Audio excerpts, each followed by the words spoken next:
Mixed School from Kilgoris, Narok. On my behalf and on behalf of the House, I wish to welcome all the students, their teachers, and those accompanying them to the House of Parliament. I've been asked by Honorable Mulyungi of Mwingi Central to welcome a school from his constituency. You can do so for the rest of the schools.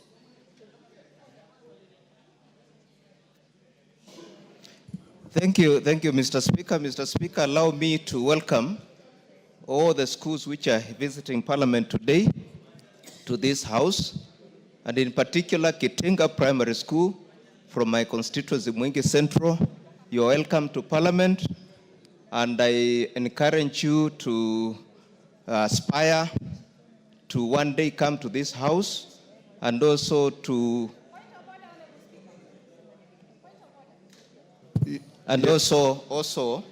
also to work in senior positions in government. And I ask you, when you go back home, you greet your parents and tell them that you visited Parliament. Thank you very much, Mr. Speaker. Yes, Fatuma. Honorable Speaker, a ranking member has just walked from one station to the other like he's in a kiosk. Who? And here he is walking back again. Rafael He's Wanjala. looking at me. What did you do? But he was speaking there, Honorable Speaker. I'm not a mad woman. But he's even arguing standing on the corridors, Honorable Speaker. This is a ranking member. Order, Angela. I am advised that you just walked across the floor. Mr. Speaker, I left here and walked like this. And I was walking back to car. Order, Angela. Order. Go back to the bar and bow before you go to your seat.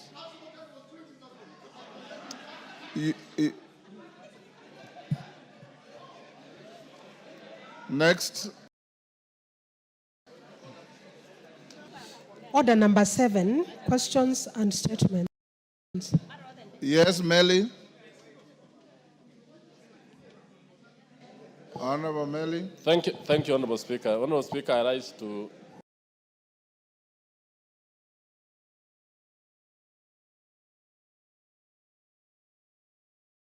on a point of order. The Minister of Education did appear before the House last week. The PS also appeared before our committee on the issue of disbursement of capitation to schools. Honorable Speaker, the CS and the PS gave an assurance to the committee. Order, members. I believe you all have an interest in what Honorable Melly is saying. Go ahead. Yes. When they appeared before the committee and before the House, they gave an assurance that they are going to disburse monies to all schools after the verification exercise last week. Honorable Speaker, it has come to our attention that schools are in their financial crisis.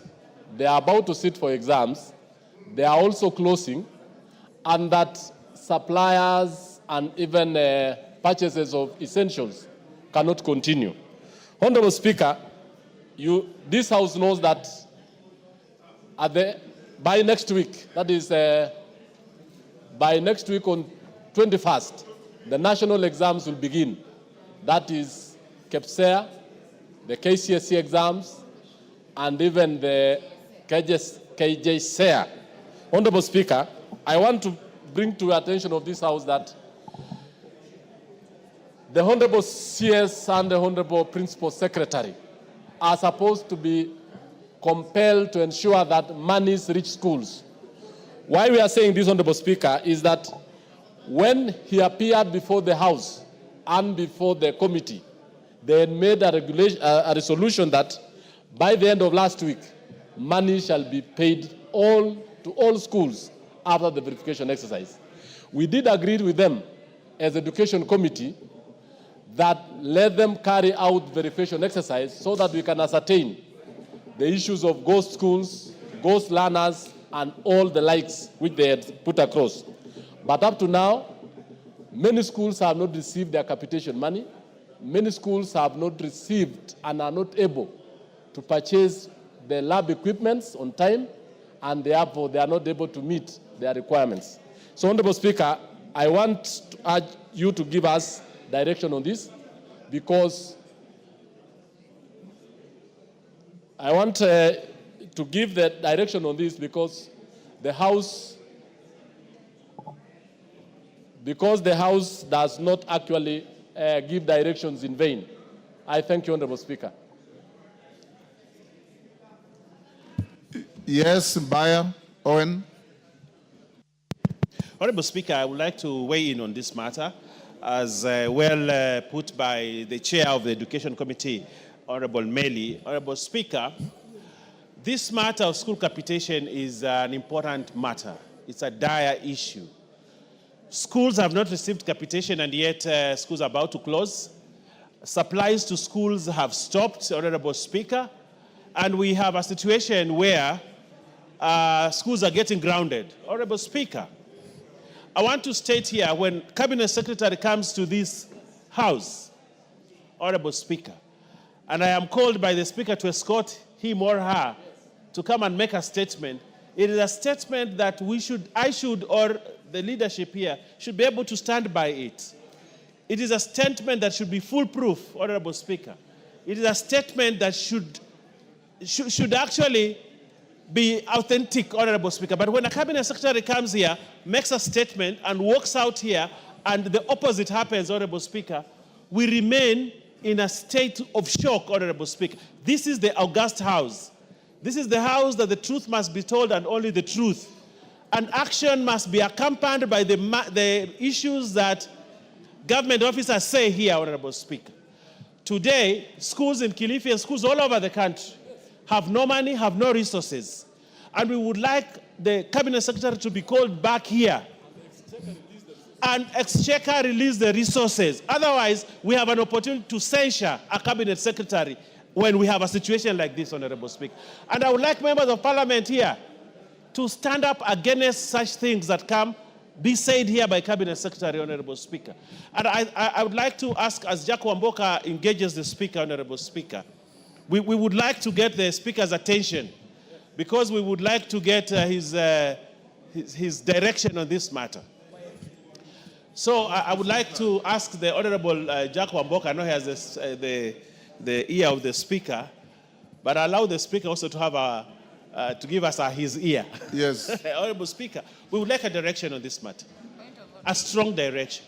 When a Cabinet Secretary comes here, makes pledges, makes commitment on behalf of government, and things don't happen, Honorable Speaker, it demeans the authority of this House. And this House must stand firm that no Cabinet Secretary will come here and say things that cannot implement, or things that he will say that have not been planned, Honorable Speaker. So that this Cabinet Secretary has learned that Wednesday session, which we have given them to come and talk about government policies here, Honorable Speaker, it is something that should not be a waste of time of the Parliament, Honorable Speaker. So we'd like your direction. Did this Cabinet Secretary come to lie to this House? And that's the direction that we would like to get from you, Honorable Speaker. The word lie is unparliamentary. I would like to use, did he use mislead the House? I want to use that old adage, mislead the House. Yes, Bowen.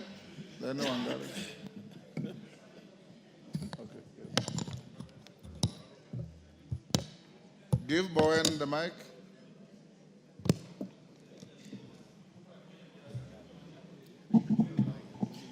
Thank you, Mr. Speaker. Mr. Speaker, it is very unfortunate that, when the leader of majority is lamenting and the chair of committee also there is lamenting. When a CS who appeared before us last week, Mr. Speaker, and promised the House that he was going to release the funds. Mr. Speaker, let me say this. And I want the chair of budget, the Honorable Atandi, to listen to me. Mr. Speaker, the issue of capitation, Mr. Speaker, we must treat it as a recurrent expenditure. We must make it as a fast charge, Mr. Speaker, like the salaries going to members of parliament and also to civil servants. Mr. Speaker, our students are suffering, and our schools, Mr. Speaker, are struggling, Mr. Speaker. Mr. Speaker, I want the Honorable Atandi and all of, and the Chair of Education, we need to move capitation money, Mr. Speaker, from the development budget to a recurrent budget, so that, Mr. Speaker, these monies can be dispersed to the schools within the time schedule, Mr. Speaker. Mr. Speaker, it is unfortunate, Mr. Speaker, and we want to ask your ruling, Mr. Speaker, when a cabinet secretary appears before the House and assures the House or gives a report to the House to the effect that he was going to release exchequer before the end of last week, and there is nothing. Mr. Speaker, I want to tell you, many of our schools, they have closed. In fact, they have closed early enough than scheduled because there is no money in the schools. So, Mr. Speaker, as you keep your ruling, we want to ask the leader of majority also, who is also the leader of this House, that there is need the cabinet secretaries, when they give the award in this House, Mr. Speaker, they must live to their talks, Mr. Speaker. Because we have seen many of them coming to tell us stories and they are not talking. Thank you, Mr. Speaker. Yes, yes, Wangari. Thank you, Mr. Speaker. Mr. Speaker, we canvassed this matter on this floor quite extensively last week. And Mr. Speaker, it is very unfortunate that we are still talking about this money is going to school. And Mr. Speaker, the scandal that is simmering is quite major, because if the money has left Treasury, where is this money sitting today, Mr. Speaker? And by next week, for information, Mr. Speaker, Form 2s and Form 3s are already being released. So you are releasing money to who? Mr. Speaker, this is a very serious issue, and I think the matter of this House speaking in vain is quite something, because we have seen CSS disrespecting this House. Mr. Speaker, even in the committees, it is a problem, Mr. Speaker. But more importantly, let the CS explain, if the money has left Treasury, where is it sitting? And why is it sitting there, Mr. Speaker? Thank you. Makali Mulu. Yeah, thank you so much, Honorable Speaker. Honorable Speaker, I've listened to the Deputy Majority Leader make his remarks, and I totally agree with what he's saying.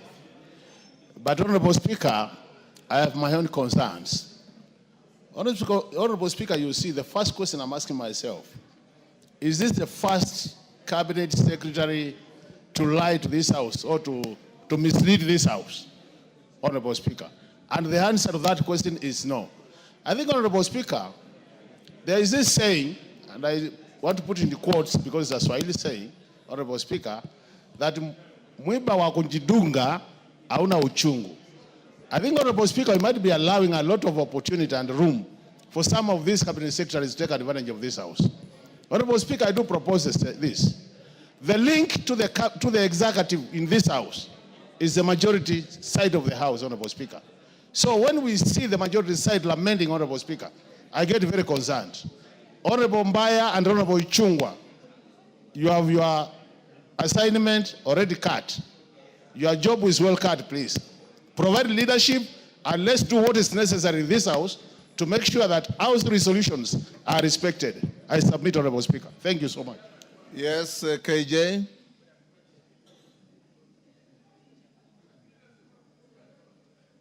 Mr. Speaker, I thank you. And we are looking forward to the direction that you're going to give, Mr. Speaker, because the debate in this House carries the weight of law. And we know that this House can never be debating in vain. So, Mr. Speaker, we are looking after this canvassing that we shall get a direction that shall carry the full weight of this House. Mr. Speaker, administering capitation even at this time is already too late, Mr. Speaker. The education term is ending for 2 of the forms, is ending next week, Mr. Speaker, for the Form 2s and for Form 3s. But more importantly, Mr. Speaker, even with dispersing of capitation in this installment is only an elastoplus solution. The real malady in the education ministry, Mr. Speaker, is the fact that today, if you went to the Ministry of Education, they cannot even tell you the full component of the students by population in each and every institution, Mr. Speaker. This capitation business is a black box that this House must be able to open, lift the veil behind the number of students in each and every institution. And Mr. Speaker, in this day and age, technology allows us to be able to have a dashboard that would show every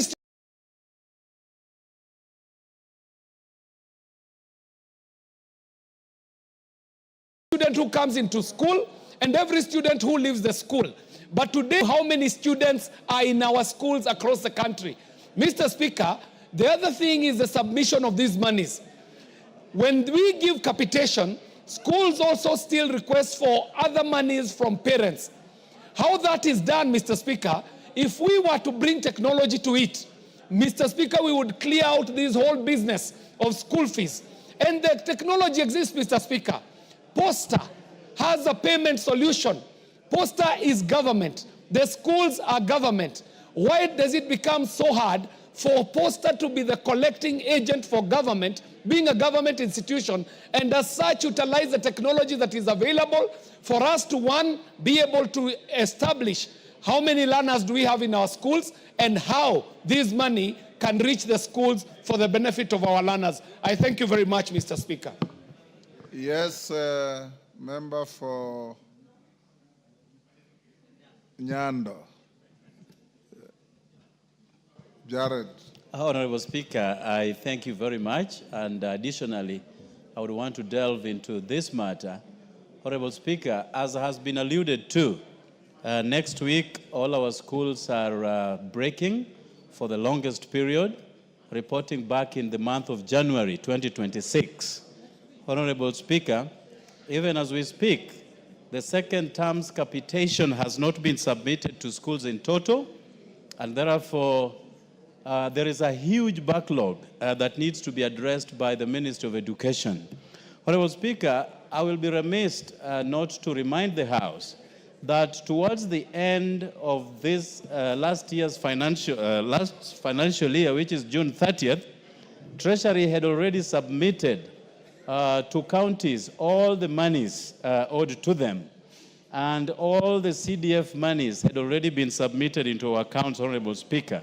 The epitome of expertise by the Treasury Cabinet Secretary, Honorable Speaker.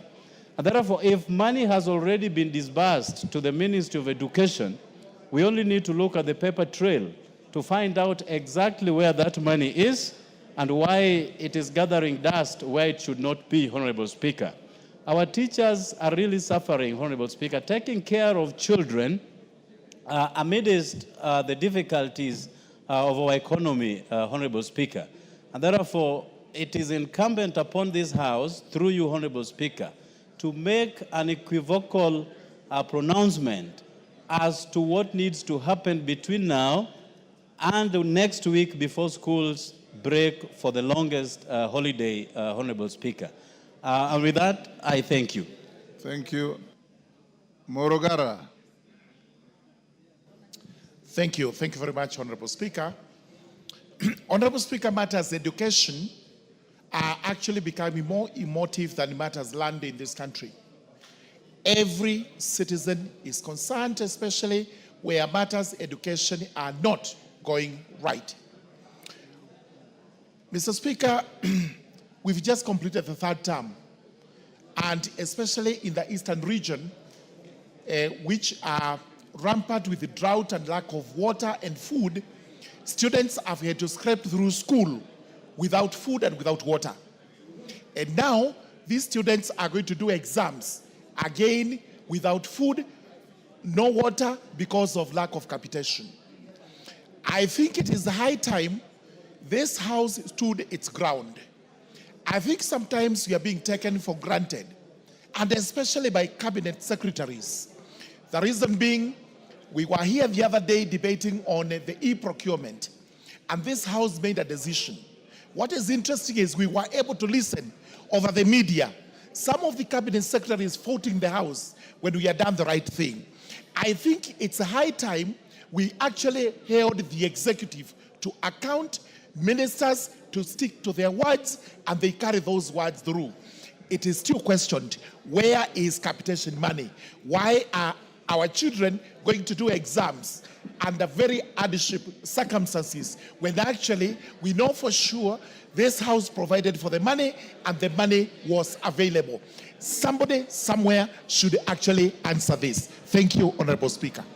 Thank you. I want to bring this to an end. Yes, is that Kagusha? Honorable Kagusha?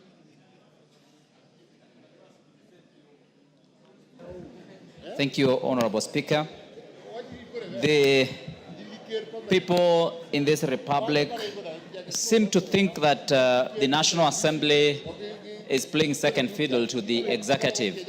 In fact, some of the people think that National Assembly authority has been watered down greatly.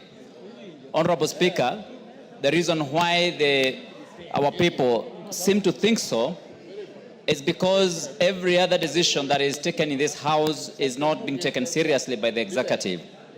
Honorable Speaker, the issue of education is so important in our republic that whereby we have passed and moved and appropriated funds for the education sector, particularly the capitation, which is going to our high schools and our primary and JSS schools, and then the cabinet secretary dilly-dallies. And not only does he dilly-dally, but he also seems to say, to mislead the House that he's going to release the money, and then he does not. Honorable Speaker, that in a big way indicts our authority as a House. Honorable Speaker, it's in my considered opinion that as a House we should take it upon ourselves to summon these members of cabinet, and not only summon them but take very serious action against them. Honorable Speaker, some of the people think, and rightly so, that most of the money has been removed from the budget and has been taken into other issues that are not necessary and that are not of importance to our republic. Honorable Speaker, many people think a lot of money has been redirected to do empowerment projects in up country. And this is one of the reasons why we can have money to take to schools, we can have money to take to SHA, we can have money to take to areas which are productive in our economy.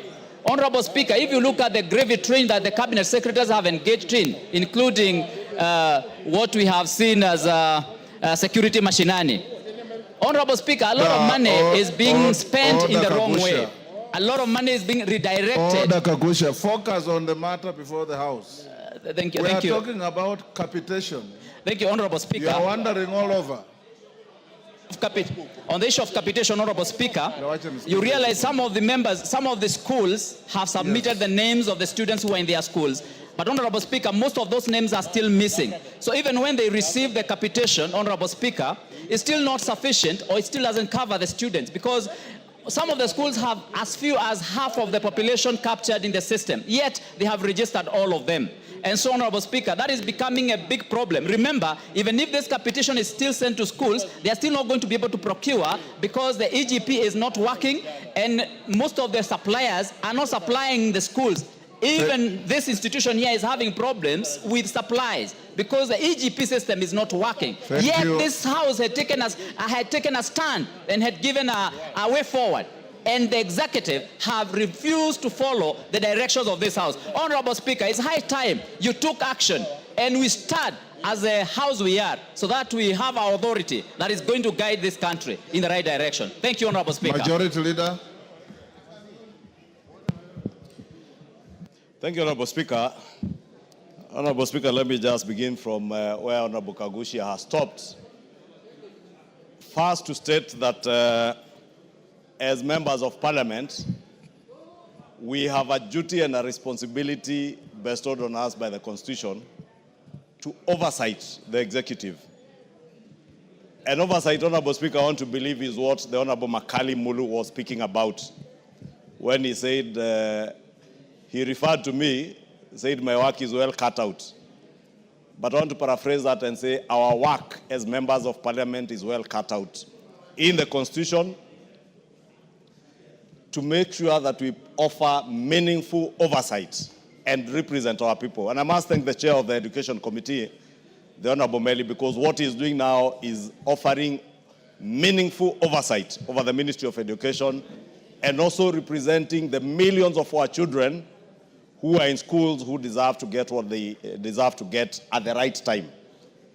Honorable Speaker, I was saying, I don't want to dwell on what the Honorable Kagushi was speaking about because largely is political and has nothing to do with oversight and serious housework. But when cabinet secretaries appear before the House, whether it is in committee or in plenary on Wednesday afternoons, cabinet secretaries must be cognizant that they are coming to answer to questions that have been asked by the people of Kenya. And for the Cabinet Secretary in charge of education to make a commitment in committee, because the Honorable Meli has said he made that commitment in committee. Last week when he was here on Wednesday, he similarly made a commitment, and for what he has said not having happened, I think he's just telling the House he's not serious with his work. And we want to ask the Cabinet Secretary, not just the Cabinet Secretary in charge of education, all Cabinet Secretaries, if you come and pronounce yourself in the House, what you pronounce yourself on must be done. And if it is not done, the onus is on you to communicate to the House what challenges you have. And Honorable Speaker, I'll be reaching out to the Cabinet Secretary for Education to know what challenges he may have had not to have disbursed this money at the right time. Honorable Speaker, conversation here last week when he was in plenary. And there were even suggestions, if there is a verification process ongoing, why don't you then release a part of the money as you verify the other students, so that it is not 100% of the students who are not legit or genuine students. If you estimate largely you disburse 50 or 60% as you verify the rest. Honorable Speaker, these are challenges, as I said, that I would want to hear from the Cabinet Secretary, and I'll be reaching out to him. He should tell the House, but he cannot appear in the House and make a pronouncement that he does not intend to fulfill. If the challenges are in the National Treasury, because, Honorable Speaker, I'm also cognizant of that, it could be exchequer challenges in the National Treasury, he should come out and tell us. And, Honorable Speaker, I want to offer that I'll reach out to him and probably tomorrow afternoon be in a position to give a detailed response to the House on that particular matter of capitation. But also to take this opportunity, Honorable Speaker, to ask all our Cabinet Secretaries to take their work seriously when it comes to commitments they make to the House. Because you are not making those commitments to members of Parliament. It is to the people who have put you in those offices that you are making those commitments to. When members of Parliament request for statements or ask questions, they ask on behalf of the people that they represent. Therefore, when as a CS you come before us to answer, please make sure whatever you are telling us is something that you intend and mean to do, and do it without fail and without any unnecessary delays, Honorable Speaker. And therefore, Honorable Speaker, if you indulge me to take this afternoon, I was actually watching this debate from my office as I attended to other people there, and I had to excuse myself to come and attend to it in person. And therefore, I will want to commit to the House that I will get a detailed response from the Cabinet Secretary and give it to the House tomorrow afternoon. Thank you, Honorable Speaker. Majority Leader, I want us to do better. There's a common Christian saying that if you can access Jesus, you don't need John the Baptist. I direct you to get the minister here tomorrow at 3 p.m. to speak for himself and his ministry. Because any promises and pronouncements on the floor of this House cannot be in vain. So get to him and get him here tomorrow at exactly 3. He should be on the podium. Wanjala, what is it? Thank you, Mr. Speaker. I also just want to tell the House, Mr. Speaker, I don't want to debate because you have given direction, but just to ask the House, especially the Majority Leader and the Office of the Clerk, that when such commitments are made and they are not fulfilled, they need to identify them, because Committee on Implementation is supposed to implement all the resolutions passed by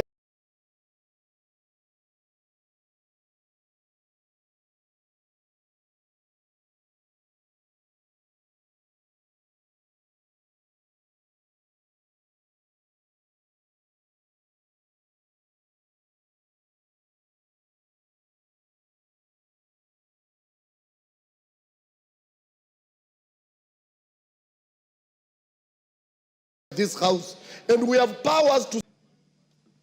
Yes, Minority Leader. Pull up, Wanjala. Mr. Speaker, first I want to thank yourself and the Majority Leader for assuring the House that tomorrow we will get a comprehensive answer from the Ministry of Education. Mr. Speaker, there is a serious confusion in our country. And the confusion is that the executive has forgotten that they are answerable to Parliament. And this is where they are oversighted, and this is where they are held accountable, Mr. Speaker. Many of them think that they can do whatever they want, they can say whatever they want to say, and they will go scot-free, Mr. Speaker. Mr. Speaker, we are in this House, and we report to duty every week 4 times for purposes of oversighting the executive, Mr. Speaker. Mr. Speaker, I had a problem with that ministry. Recently, there was an audit report, Mr. Speaker, concerning that ministry. And the audit report was tabled here. And you committed it to a committee of the House. As the committee was looking into that audit report, I watched on TV the principal secretary of that ministry saying, we are going to amend that audit report. So I was wondering, have we changed the way we do things? Or we are in a new country? I thought we have to wait until the committee finishes their work, reports back to Parliament, and then it is here where you can amend any audit report, Mr. Speaker. Mr. Speaker, I was shocked, honestly, when I saw him speaking in the broad daylight to the public that we are going to amend that audit report. He has no powers to amend any report of any auditor's report, Mr. Speaker. He has to come and answer to Parliament why that audit query has been raised. He has no authority to amend anything in the Parliament. He has no authority to borrow from the Speaker's words. He has no authority to amend anything in Parliament, Mr. Speaker. So, Mr. Speaker, from that day, I realized that there is a problem in that ministry. Mr. Speaker, the PS has been going around and telling Kenyans that they are doing audit of schools for capitation. Mr. Speaker, you cannot take a whole year to audit how many schools you have and how many students you have in those schools, Mr. Speaker. The government has all the tools and the machinery to know in less than 24 hours how many students they have are there in this country, Mr. Speaker. This is a way to circumvent the budget that we have given to the ministry so that the schools don't receive their capitation, Mr. Speaker. Mr. Speaker, as a House, we have done our work. We have budgeted for the capitation fund.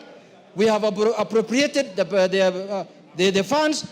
And now it is the responsibility of the executive to send that money, those monies to the schools, Mr. Speaker. If they have failed, then we have to take action as a House and bring their names here on the floor so that we can deal with them thoroughly, Mr. Speaker. So, Mr. Speaker, I want to conclude by saying there is a lot of incompetency I'm seeing here, and Parliament, if tomorrow Parliament does not get satisfactory answer, Honorable Majority Leader, Parliament will exercise their constitutional mandate, and they know what to do, Mr. Speaker. Thank you. Honorable members, with issues on this, hold your horses to tomorrow. The minister will be here tomorrow at 3 o'clock, prompt. On the same issue? Yes, Wamboka. Thank you, Honorable Speaker. And I appreciate your ruling on this. I just want to bring to the notification of this House, Honorable Speaker, that the same PS that my able minority leader is talking about, he actually amended the budget of this House. He reappropriated the budget, Honorable Speaker, of this House, where after this House appropriated money for specific schools, Honorable Speaker, for infrastructure development, this PS went ahead, he pulled together these monies and decided to pick new schools, and Honorable Speaker, where he had interest, and send the money to those schools. So we are talking about a permanent, a principal secretary who is rogue, Honorable Speaker. As we prepare to face them tomorrow, the House must be aware that someone is usurping the powers of this House, Honorable Speaker. Majority Leader umesikia hiyo. Other members, allow me to acknowledge in the Speaker's gallery Kisii University students from School of Law, drawn from Kitutu Church North in Kisii. On my behalf and on behalf of the House, I welcome them to the House of Parliament. Thank you. Yes, Gisairo, on the same issue that I've closed? No. Okay. Thank you, Honorable Speaker. Honorable Speaker, I would like to raise a matter of concern. Honorable Speaker, departmental committees are an extension of this House. Honorable Speaker, the conduct of members of the committee and that of witness in committees follow the rules of this House. Honorable Speaker, today in the Health Committee... Order. Take your seat. You're out of order. Take your seat. Take your seat.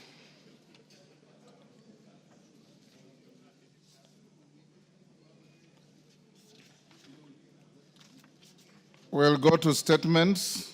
Adan Wario.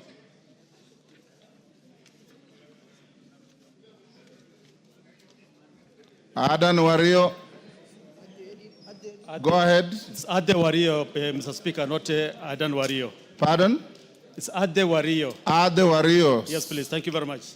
North Hor. Yes. Yes. Thank you, Honorable Speaker. Honorable Speaker, pursuant to the provision of Standing Order 44.2c, I wish to request for a statement from the chairperson of the Departmental Committee on Energy regarding non-utilization of wind power potential in Northern Constituency. Honorable Speaker, Northern Constituency is the home of Bubisa, Huri Hills, and Elgade wind farm sites.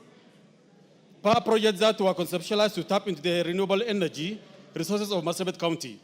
Inasmuch as feasibility studies undertaken on the wind power confirm the viability of these projects, their significant potential remains untapped. Notably, Bubisa world's average wind speed of 11 meters per second with stable wind regimes, ranking it among the most viable regions for the wind energy generation in sub-Saharan Africa. The utilization of the wind farm power project has the potential to contribute to the national development priorities, including the support for industrialization under the Vision 2030 and improve access to affordable and renewable energy and a better and attainment of sustainable development goals, number 7, of affordable and clean energy.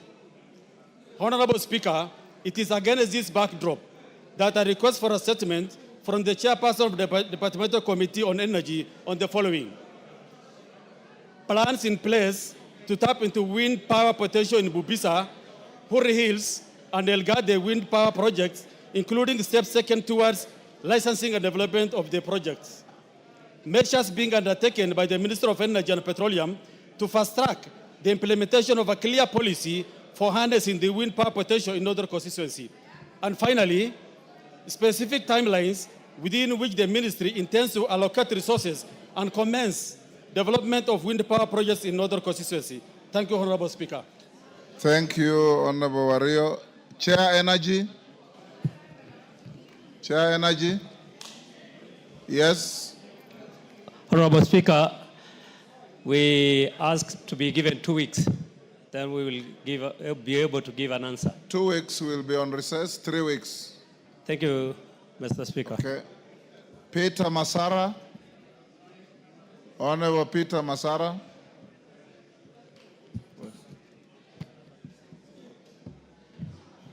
Thank you, Mr. Speaker. Mr. Speaker, pursuant to provision of Standing Order number 44.2c, I wish to request for statement from the chairperson of the Departmental Committee on Housing, Urban Planning and Public Works regarding the status of construction of Marindi Market in Migori County. Honorable Speaker, Suna Marindi Market is project by the Kenya National Highway Authority, KENA, as part of the Ahero Hispania Road upgrade. The project, which was commenced more than 5 years ago, was projected to be funded through partnership between the Africa Development Bank. Order, members, order. Honorable Betsimba, if you want to converse with your colleagues, sit next to her and talk to her. Thank you, Mr. Speaker. Order, members. Elisha Odhiambo, you want to talk to Angela, sit next to him and talk to him. And all those members who are up on their feet. Go on, Honorable Masara. Mr. Speaker, maybe I start afresh? Go ahead. Honorable Speaker, pursuant to the provision of Standing Order 44.2c, I wish to request for a statement from the Chairperson of Departmental Committee on Housing, Urban Planning, Public Works regarding the status of construction of Marindi Market in Migori County. Honorable Speaker, Suna Marindi Market is a project by the Kenya National Highway Authority as part of Aero-Hispania Highway Road upgrade. The project, which was commenced more than 5 years ago, was projected to be funded through partnership between African Development Bank, national government, and the county government of Migori. The traders operating along the Aero-Hispania Road were displaced to pave way for the project. Regrettably, these traders are yet to be compensated or offered an alternative marketplace while the construction remains incomplete. The delay in completion of the market has led to the disruption of livelihood to the traders, Mr. Speaker.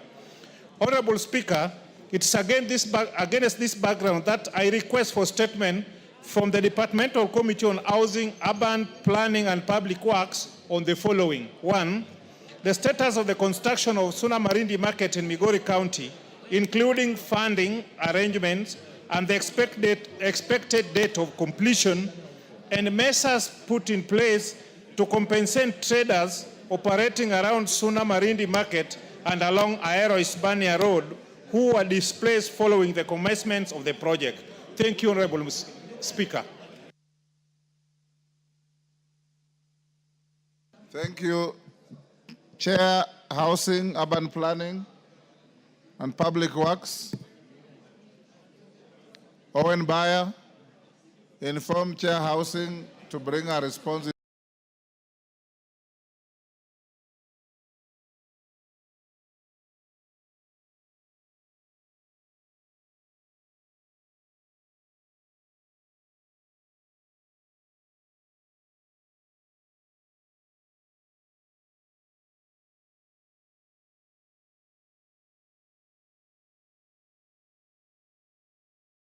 Three weeks. Harun. Okay, go ahead. Thank you, Speaker. Honorable Speaker, pursuant to the provisions of Standing Order 44.2c, I rise to request for a statement from the Chairperson of the Departmental Committee on Transport and Infrastructure regarding the safety of aircrafts operated by aviation training institutions in Kenya. Honorable Speaker, over the past 2 years, Kenya has experienced a disturbing increase in air accidents, many of them involving aircrafts from local flight training schools. Notably, in January 2025, a light aircraft identified as 5YCDC crash-landed into a building in Malindi, resulting in the death of 3 civilians on the ground. In March 2025, a training aircraft from the Kenya Flying School crashed in Voi while attempting to land at Ikanga airstrip, leading to the death of the student pilot. Other incidents include the crash landing of aircraft 5Y FSA in a field near Ololtipis in November 2024 and aircraft 5Y PSG in Nairobi National Park in September 2024.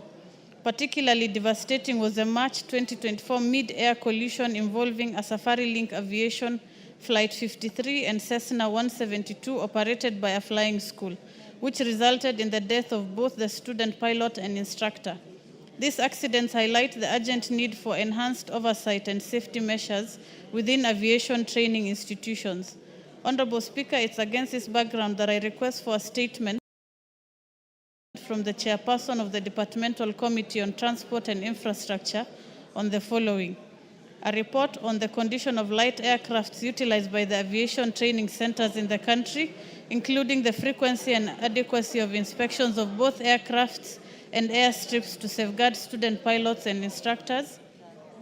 Measures to put in place by the Ministry of Roads and Transport to designate alternative training airstrips, particularly in open spaces, which are clear of obstacle and away from dense urban settlements, and the steps being taken by the Ministry to review and strengthen policies, regulations, and legislations aimed at improving aviation safety standards in the country. I thank you, Honorable Speaker. Thank you, Harun. Chair, Transport and Infrastructure.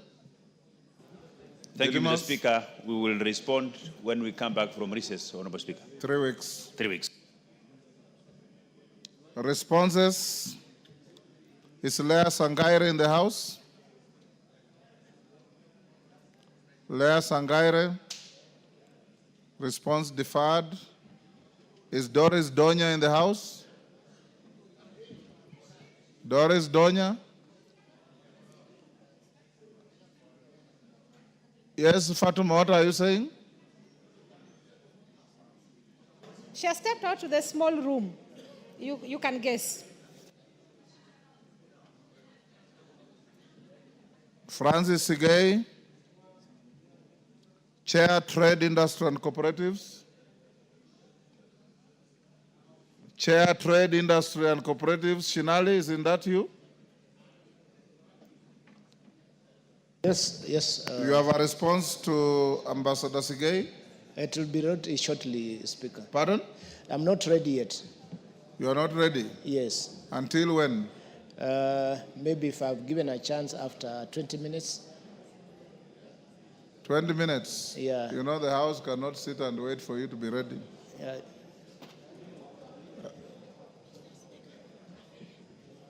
Okay. Can you look? I'll give you 20 minutes. Look for the response. Let's go back to number 2. Doris Donya. Is the Chair, Trade and Industry ready? You are not ready either. Yes. Let's go to number 4. Mother Wangari. You are in the House. Chair, Transport, Didymus, are you ready? Yes, Mr. Speaker. Go ahead. Thank you, Mr. Speaker. The Honorable Mother Wangare MP, member for Gilgil, requested for a statement regarding the deplorable condition of Elementaita Mitimingi Maunarok Road in Nakuru County. Honorable Speaker, the Honorable Mother Wangare MP in the request sought the following. Number 1, the reasons as to why Elementaita Mitimingi Maunarok Road in Nakuru County is in a deplorable state, yet the project for its construction has not been completed. A report on the current status of the contract for the said road, particularly with regard to the unfinished Karim River Bridge. The actions taken by the Ministry of Roads and Transport to have the repair works of the sections of the road that are in deplorable condition, and an indication on whether the contractor undertaking the construction works in the same entity has been previously blacklisted for substandard work in other regions of the country. Honorable Speaker, the committee received a response from the Ministry of Roads and Transport on 9th October 2025, which I now wish to make as follows. That number 1, the Ministry is aware that the sections of the Elementaita Maunarok Road are in poor condition as a result of the contractor MS Nyoro Construction Company Limited having withdrawn from the site for a considerable amount of time. And that 2, the Ministry reported that the 23-kilometer Elementaita Maunarok Road project is 81% complete in regard to its overall progress. The project, which commenced in 2017, was originally intended for completion in 2019 after a 24-month construction period. The contract was awarded to MS Nyoro Construction Limited at the tender sum of Kenya shillings 1,076,760,246.99 shillings, the Speaker. The contractor has since delayed finishing the project, citing financial constraints. The Ministry has no record of a pending bill as at 31st December 2024, nor has there been any certificate generated as of June 30th, 2025. Regarding the actions taken by the Ministry of Roads and Transport to have repair works of the section of the road that are in deplorable condition, the contractor is under instructions to maintain the entire road to a motorable condition ahead of completion of works and this shall be undertaken upon the resumption of works, Honorable Speaker. The Honorable Speaker, on whether the contractor undertaking the construction works in the same entity that has previously been blacklisted for substandard work in other regions of the country, the ministry submitted that it is unaware of the referenced blacklisting of MS Nyoro Construction Limited. Mr. Speaker, and I can confirm that the Honorable Minister has confirmed to report back to the committee on when the contractor will be on site, because he has been given a notice to go to the site and repair the deplorable section. I thank you, Honorable Speaker. And I table the... Wangari. Thank you, Mr. Speaker. Mr. Speaker, sometimes I wonder if these statements take any time, as the CS is giving a statement, to go to the ground, Mr. Speaker. Mr. Speaker, this road has been under construction since 2017. It is now being said 81%. I dare say, Mr. Speaker, there is more potholes than any road that is existing, Mr. Speaker. And this road connects Njoro and Gilgil. If you're going to Masai Mara, if you're in Kikope, you just take a shortcut, and this road is very critical, Mr. Speaker. But my follow-up question, Mr. Speaker. First of all, this road is not 81%, at most 15%. If I put cumulatively the amount of lami on that road, Mr. Speaker, for the 24 kilometers. Secondly, Mr. Speaker, I am lucky to have been in this house since 11th Parliament. And I remember when I was in the Senate, this Nyoro contractor was actually flagged out by the Senate that time for blacklisting, because there were demonstrations in Muranga where he had roads, there were demonstrations in Nakuru, there were demonstrations in Nyanda and elsewhere, Mr. Speaker. So the ministry to say that they are not aware, they can check the Hansard in the 11th Parliament, Mr. Speaker. This contractor is notorious, and I dare say, Mr. Speaker, there is no work going on at all. And if the ministry says there is no pending bills for this road, has it all been paid? And what has it been paid for, Mr. Speaker? That clarification needs to come to the floor, Mr. Speaker. Yes, Didi. Honorable Chair, I am happy to report that... Which chair? I will be going for Which Masai chair are you Mara. addressing? Pardon? Honorable Speaker, yes. I take your pardon. I've just assured the member for Gilgil that I'll be going to Masai Mara this weekend, and I will personally drive along that road and undertake to bring a substantive answer when we come back from recess on the actual works done and when the contractor, Messrs. Nyoro, will be back on site, considering that the minister has said that they do not have any pending certificate, meaning the contractor was paid all the money as per the works done, and he needs to go back and complete the road section in accordance with the contract which is signed, Honorable Speaker. So I undertake to bring a substantive answer when we come back from the recess, and I will also ask the Honorable Mother Wangare before we come back to this house to ensure that whatever the minister will give us is satisfactory in accordance to the expectation of the member for Gilgil, who she's a very hardworking member of Parliament, Honorable Speaker. I undertake, Honorable Speaker. Yes, Majority Leader. Honorable Speaker, I just wanted to add a word to the Vice Chair of the Transport Committee to probably consider pushing the ministry to get that particular contractor, because Nyoro Construction Company, since the Moi days, are known not to complete any road projects. And why the ministry continues to award contracts to contractors who don't perform is not understandable. Probably to ask the Vice Chair, if this contractor is not able to complete that road, to get the ministry to push that contractor to assign that road to a contractor who will be able to perform. Because it is not fair that other contractors have been paid their pending bills and are back to the roads, and some are yet to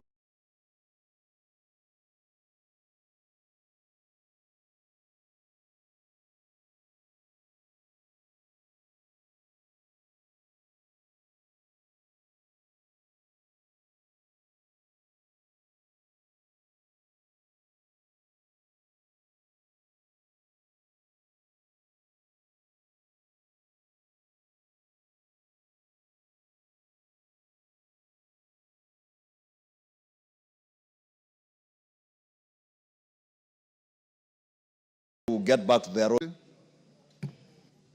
Mr. Speaker, while I very much agree that Nyoro contractors have a very, very bad name, Mr. Speaker, while I very much agree that Nyoro contractors have a very, very bad name, I just stood because the chair, Honorable Didimas, did say that this weekend he'll be going to Masai Mara. And I wanted to request Mr. Speaker that while he's there, could he also check on the road from Kilgoris to Esoit, which also goes to the Mara, and understand why, after the contractor was terminated, the road has not been completed, the road is now dilapidated, so that he can be able to bring us a fuller picture. And let him enjoy his stay in the Mara, but let him keep his eyes open on those roads that are going to the Mara. Maungu. Yes, Patrick. Thank you, Honorable Speaker. I also wish to add the same, Mr. Speaker, that Honorable Dimas has actually alluded to Nyoro contractors. But, Mr. Speaker, we have situations across the country that contractors have been paid. Is it Nyoro contractors or Nyoro construction? Whether it was or if it's Nyoro, I didn't know what it really meant. But it might be Nyoro. That's why we have these challenges. Mr. Speaker, my main issue was that apart from Nyoro contractors that he's mentioned, we even have equally others like Haya Bishan, who was awarded a contract in 2014 in Luanda constituency. But this person seems to have no capacity despite having been paid all his money. So as the Vice Chair embarks to look into this, it will be good to also come with a report across the country of contractors who have actually been paid all their money, but they are unable to go back to site, so that such can be blacklisted and not be given any other contract going forward. Thank you, Mr. Speaker. Pato.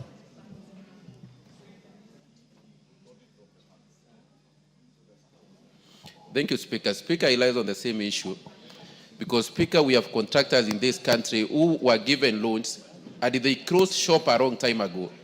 In my constituency, I have a contractor called Westbuilt.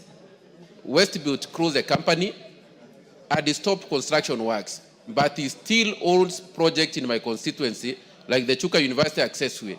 So every budget we allocate money for that road, it can't be paid because he closed the shop. So the money goes back to Treasury. So since I came to this parliament, we have been allocating money to that road. And why the ministry does not cancel that contract and give to somebody else still remains a wonder to me. The same thing with the Chogoria-Weru road in Tharaka-Nithi. Chogoria-Weru road now is with the third or fourth contractor. And I wonder where the ministry gets these briefcase contractors from, because every contractor report to Chogoria-Weru brings 2 tractors and 2 lorries. 3 months, the contract is cancelled, it's given to another contractor. And this project has continued to shame the government while the government is so committed to finishing that road. So, Speaker, I'm requesting that for Chogoria-Weru and for the Chuka University Accessway, those contracts be cancelled and be given to other contractors who have capacity to finish those works. Thank you, Speaker. Yes, can we end here on this? Yes, Daud, what is it? Which side? Thank you, Mr. Speaker. Thank you, Mr. Speaker. Mr. Speaker, I'm in the Transport Committee and I would want the Vice Chair to call this Nyoro construction to our committee so that we can get to the bottom. But, Mr. Speaker, we've got Nyoro construction together with 888 construction. These 2 contractors are notorious because in Meru, it took them 8 years to do only less than a kilometer of road. And by the time they were finished, it was a bumpy road which you could not even drive on. So, Mr. Speaker, we need to get to the bottom of this as the Transport Committee. Thank you, Mr. Speaker. Yes, Murugara. Thank you very much, Honorable Speaker. Honorable Speaker, something else that puzzles is that we are assured by the Minister of Roads that most of these contractors have actually been paid and that they should have resumed the work. But also going to those contractors, some of them would confess that what they were paid was actually minimal and therefore they are not able to do much even where they resume the construction of the roads. I have a road that has stood for the last 15 years and it's a pathetic road purely because First, it's the briefcase contractor who had gotten all the contracts in the country and did almost nothing. After that, he refused to assign the roads to anyone who would do it until he was coerced to do it. And now the Chinese company that has come in is complaining that it's not being paid well, and therefore the Chiakariga-Marimanti Road continues to get into the 16th and 17th year without completion. I have now seen a re-advertisement that is supposed to be redone afresh. And that makes me to get curious as to who is going to do it and where the funds would come from, unless a full disclosure is made by the Ministry of Roads that we must actually take the work of these roads very seriously, not to go around in circles and we have roads pending for the last 15, 16 or 17 years. And I've given an example of the Chiakariga Marimanti Katunga Road, which must now be completed at all costs, because even the citizens themselves, they are concerned as to whether we are serious in trying to build this road or we are just there to show people that something is happening when actually there is nothing much happening. The Minister of Roads must take it up very seriously. It must commit funds to the satisfaction of the contractor and the public that these roads are actually completed so that they are used by our voters, and especially in the Raka constituency. Thank you very much, Honorable Speaker. David Ocheng. Mr. Speaker, sometimes I wonder whether we just advertise roads to make our people happy or we intend to do them. Because, Mr. Speaker, the picture painted in Chogoria and in Gilgil and other parts of the country is the same everywhere. In Ugenya-Guda Road that was advertised in 2021, Mr. Speaker, 6 years now, we only have 2 kilometers of tarmac in 6 years. And the contractor is on the road. There's been money there. We go to ask whether he's owed any money, he's not owed any money. So the Ministry of Transport, in my opinion, Mr. Speaker, must start dealing with not just contractors, but he must also check in the ministry itself, be it Kera or Kura or Kenha. The engineers that keep approving these people to continue being on those roads, how can a contractor be on the road for 12 years, 8 years, 6 years, and only 1 kilometer is done, Mr. Speaker? And when you go to the BOQs, if you go to check how much money is spent, so much of that money goes back for supervision, for evaluation. So much money is going back to government engineers who earn salaries but still earn monies in those constructions going on. So, Speaker, I believe that as Parliament, we must discipline especially the way we manage road construction in the country, not just tendering the process, but how we manage the whole process. Because how does a 12-kilometer road take 10 years to build? How do you build a road 1 kilometer per year, yet the contractor has equipment in the site, is being paid for redundant equipment, as long as there's equipment on the site, the guy gets being paid every now and then, interest keep accruing. So the money that should be used for building roads, we keep on paying contractors for interest that they will not earn, Mr. Speaker. We as Parliament must discipline the road construction exercise in this country, Mr. Speaker. Thank you. Yes, you've heard all those concerns. Yes, Mr.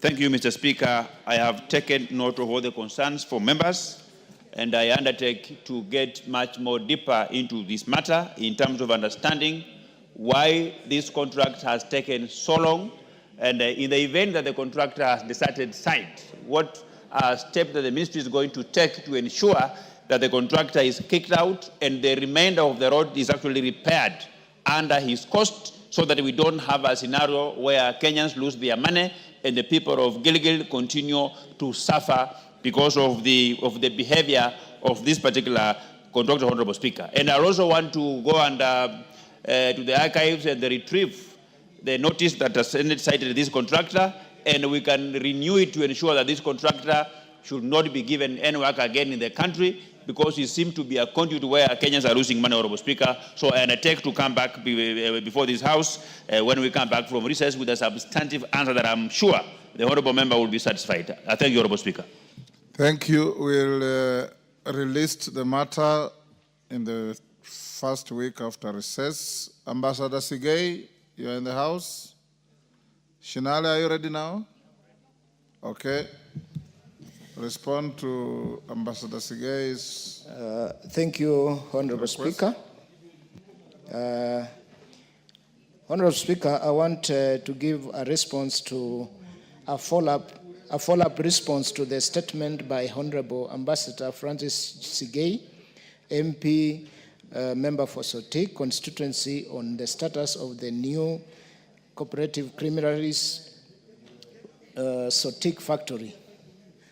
Honorable Speaker, I thank you for the opportunity to present a follow-up response by the Departmental Committee on Trade, Industry and Cooperatives regarding the status of upgraded new KCC Sotik factory. This detailed response follows further consultation and a ground verification visit undertaken after concerns to this Honorable House.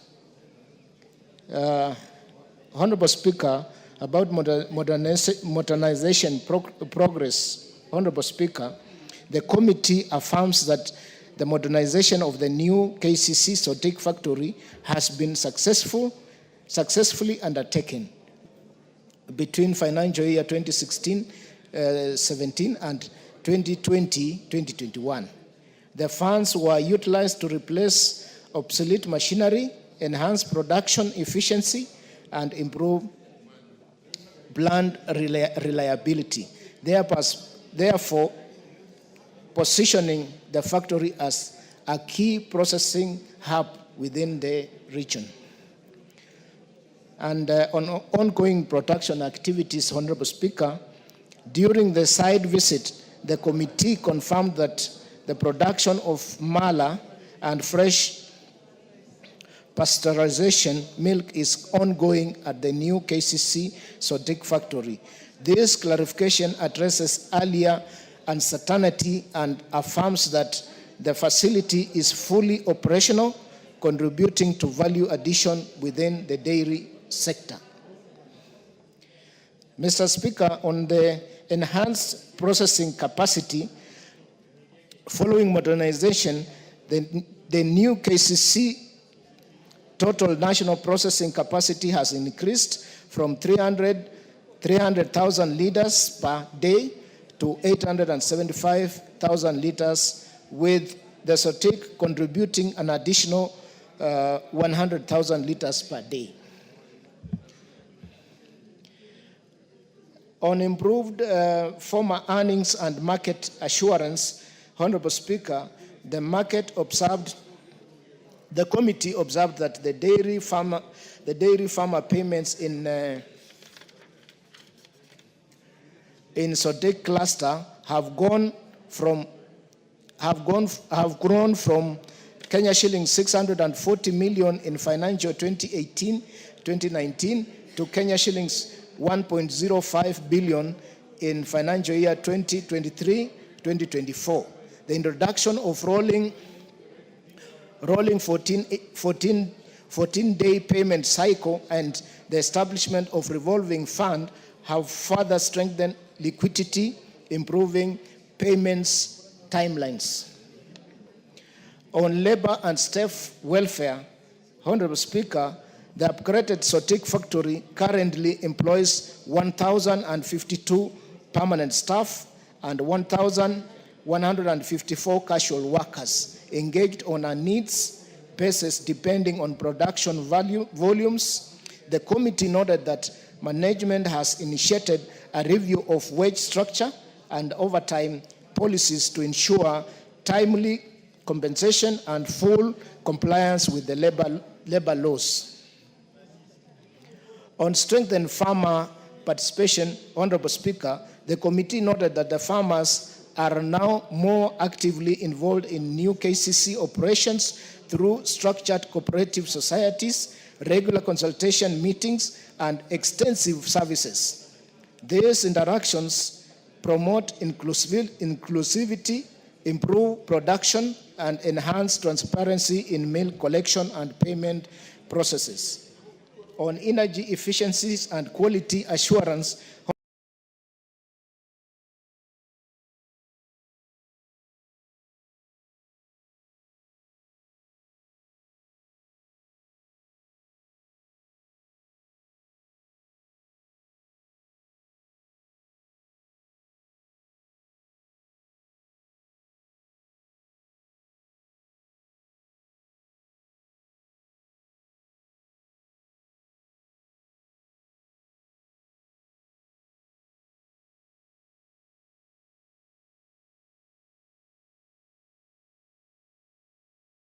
Honorable Speaker, the committee notes that the factory has invested in its welfare.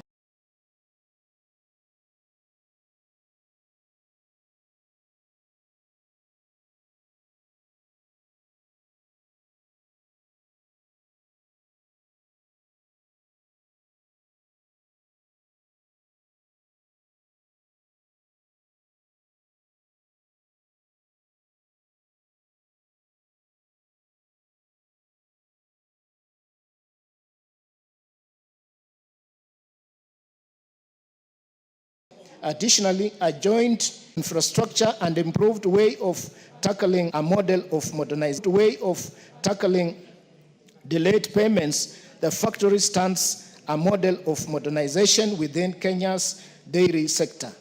The committee will continue to exercise its oversight mandate to ensure the sustained success and replication of these gains across other new KCC facilities. Honorable Speaker, in the presence of the committee visit, Mr. Speaker, Honorable Ambassador Sikei MP was present. Thank you. Sikei. Thank you, Mr. Speaker, for giving me this opportunity to respond to the statement given by the chair. Mr. Speaker, first of all, I want to thank you because it was you who made the direction that this committee goes to Sotik. Mr. Speaker, that was a great move. Mr. Speaker, the committee came to Sotik under the chairmanship of Marianne Keitany. And Mr. Speaker, I want to thank the committee because they did a wonderful job. Mr. Speaker, coming to Sotik alone and listening to our farmers was enough to raise their morale. But Mr. Speaker, I also want to say that the chair has answered many questions. And I was impressed by the language, Mr. Speaker. The language is very good, but beneath the language, beneath that statement, Mr. Speaker, there are a lot of issues, a lot of missing gaps. Mr. Speaker, one, Mr. Speaker, is about the price of milk in Sotik. If you look at that statement, Mr. Speaker, he has not given us the cost price. What is the price of a liter? And Mr. Speaker, Ambassador Sikei, ask him questions. I'm asking Mr. Speaker that the price of milk in Sotik is less than 35 shillings.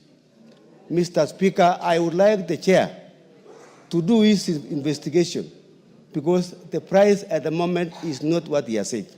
Secondly, Mr. Speaker, is about the delay in payment of milk farmers. Payment of farmers in my region has delays of about 3 months in arrears. And this has caused a lot of pain and anguish to my farmers. Mr. Speaker, I have two companies which have about 5 million in arrears.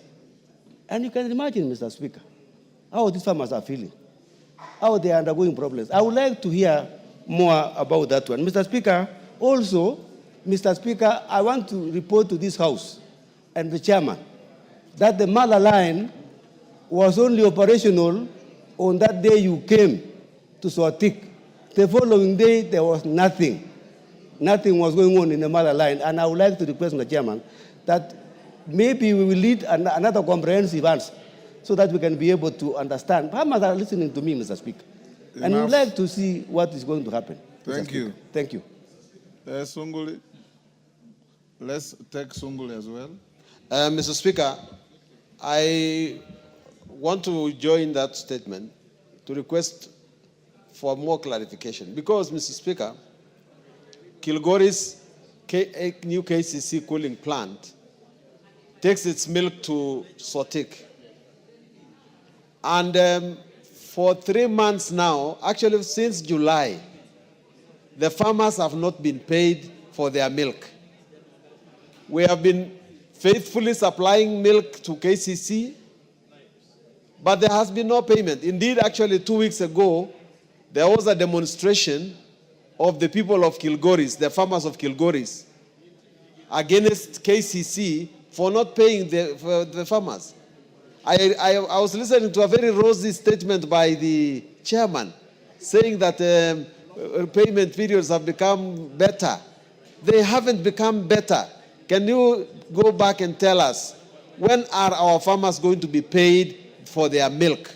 The second thing, Mr. Speaker, is that the milk in Kilgoris case, in Kilgoris generally, can go up to 60,000 liters. But what we have in Kilgoris is just a 10-liter tank. Can KCC please decide, take a step to give us another at least 10, 20,000 capacity tank and pay our farmers? Because how can you take milk, sell it to the country, and you don't pay farmers? Hold, Shinali. Hold on. Member for Kericho. Thank you, Honorable Speaker, for giving me this opportunity to speak and to support the issue about the new KCC and especially to the dairy farmers. Honorable Speaker, I must confess that the price of 1 liter of milk is below 50 shillings. Yet, Honorable Speaker, that it is supposed to be 50 and above according to the pronunciation of the President. Honorable Speaker, farmers are given, I can say, a raw deal because the cost of production is very high. The feeds are very, very expensive, Honorable Speaker. And then to make it worse is the delayed payments. I'm a dairy farmer, Honorable Speaker. I take milk to the nearest cooperative. But even with that, Honorable Speaker, for the last 3 months, farmers have not been paid, and it is not easy buying the feeds and even transporting the milk, the raw milk, and even in any other case, Honorable Speaker. And because of this, the farmers have left their maybe the dairy farming, and they are actually trying to do other form of farming. So, Honorable Speaker, I beg to really request that the new KCC do what is humanly possible to make sure that the farmers are paid on time and the price of milk goes up. Thank you, Honorable Speaker. Thank you, Mr. Speaker. I would like to echo the sentiments of Honorable Francis Sigei. Sotik Creamery is right at the border of my constituency. And I want to confirm that immediately after the committee left, the factory ceased. The casual workers that are working there are now at home. And so, as the chairman, I don't know whether you would like to propose a surprise visit, because that is exactly what is happening. They did the compound, I was there, they did the compound very well, the lawns were manicured, they painted, and immediately you left, the factory ceased. And that is the exact position. Thank you, Mr. Speaker. Mr. Shinali. Honorable Speaker, when we visited, everything was well, and even the Honorable Member, Ambassador Sigei, was very happy. If there are other happenings that have occurred after we left as a committee, we want to commit that we shall make sure that we do our work as oversight and make sure the people of Sotik and its environment, especially the farmers who supply milk, are happy and the factories up and running. Because the government has invested a lot of money, Honorable Speaker, in milk factories, and they have been modernized. They should be working. On the issue of delayed payments, Honorable Speaker, we've shared also with the minister concerned, and we have asked them, either through the budgetary allocations or they look for other ways so that they make sure members of the cooperative that supplies milk to our factories are paid on time. We shall make a follow-up and report back, Honorable Speaker, in this House, on the issue of delayed payment by new KCC as a whole in the country. Thank you. Is it true that the factory was stage managed to be working, and as soon as your committee left, it went off?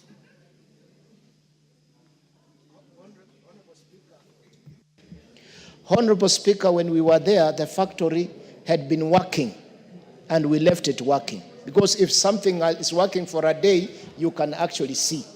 But for us, the factory was working. Okay. Does a response? Yes. Go ahead.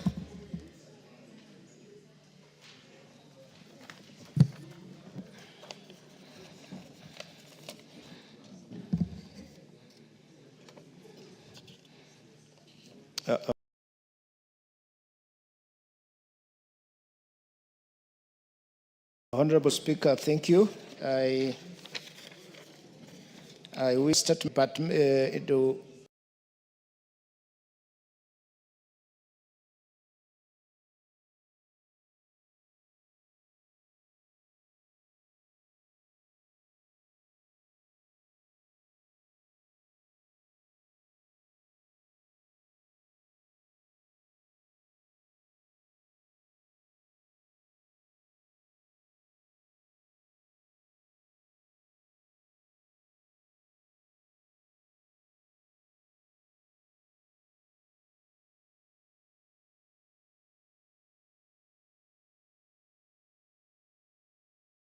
the Departmental Committee on We are finishing off something first. Go ahead.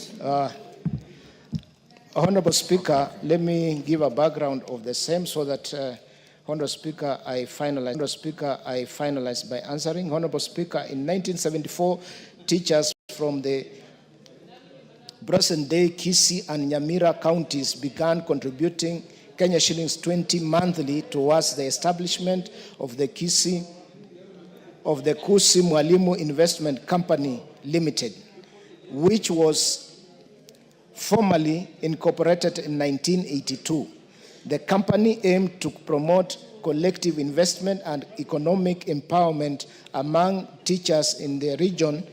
In 1989, Kumiko secured a loan of Kenya shillings 6 million from Ken India Insurance Company Limited to purchase approximately 26,000 acres of land in Rumuruti, Laikipia County, intended for subdivision and allocation to members.